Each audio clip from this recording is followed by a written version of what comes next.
All right, time for another check-in on that road to a 3-5 serve. I'm basing a lot of the progress right now on a video from 2Minute Tennis where he gives 5 tips on how to improve your serve. The very first tip actually blew my mind. It was about how to properly hold the racket. So at setup, the racket would be open with like a 45-degree angle facing up. I thought I had been doing this, but I was really more in continental. And what I would do is rotate my wrist to emulate that. But by the time I'd start to serve, I'd already be face down. He talked about that in that video. And so it's really a matter of just actually turning the racket in your hand to get it right versus trying to manipulate your hand. So I feel like I've got that down. Where I'm struggling though is on step number 2, which is how the racket passes over the head. If you can knock the birthday hat off, as he says, I feel like you get a tremendous amount of stored energy and you hit the shot a lot harder. And that right there is where I'm struggling.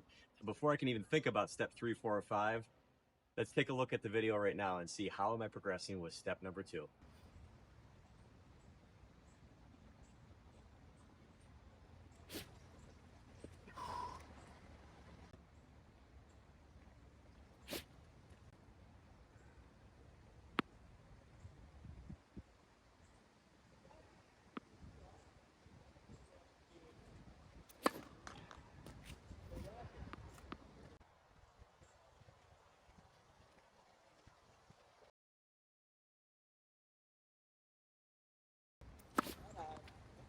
All puzzle pieces. You gotta get them all together. It's a puzzle.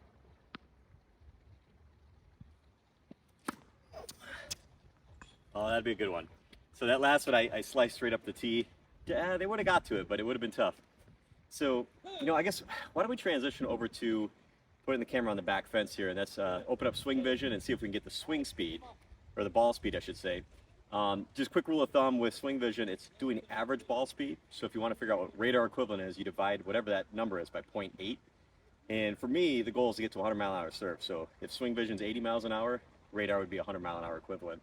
Chasing that goal of 100 mile an hour, it's not to say that that's the magic bullet, but I can't get there unless I got really good form. And if I get really good form, it opens up a lot of other possibilities on like kick serves and slice and, picking corners, because that good form will allow me to execute better shots. Let's go see how it looks.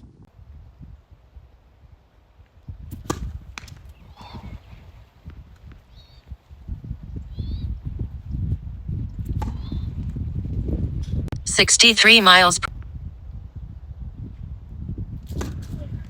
69 miles per hour,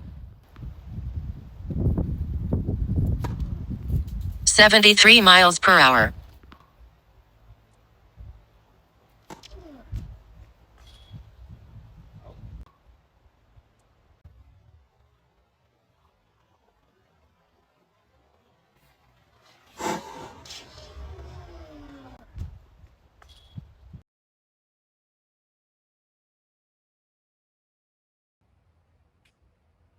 'All right, so how did I do? Well, at the time of filming this, I haven't seen the video yet. I don't feel like I accomplished my goal though. So I believe I'm going to be working on this whole pass the racket over the head, knock off the birthday hat for quite some time. It's going to take a while to build that muscle memory.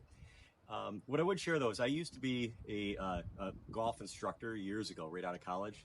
And the way I used to give instruction was if it was something you could adjust before the movement, before the swing, you could usually handle that plus one thing in motion. And so I really like how just adjusting this to be open at the beginning, that's a static change, right? So once you get it, check the box, you're done, don't need to think about it again. It's this in motion movement that's going to take a lot of time. And that's why I want to master this step 2 before I introduce step 3, 4, and 5. So it's really more of a scaffolding approach to like building that muscle memory before you introduce the next moving variable. 2 moving variables in golf doesn't work. I highly doubt it moves in tennis because the ball itself is already in motion. Thanks for sticking with me through this journey. Stay tuned as I hopefully unlock step number 3.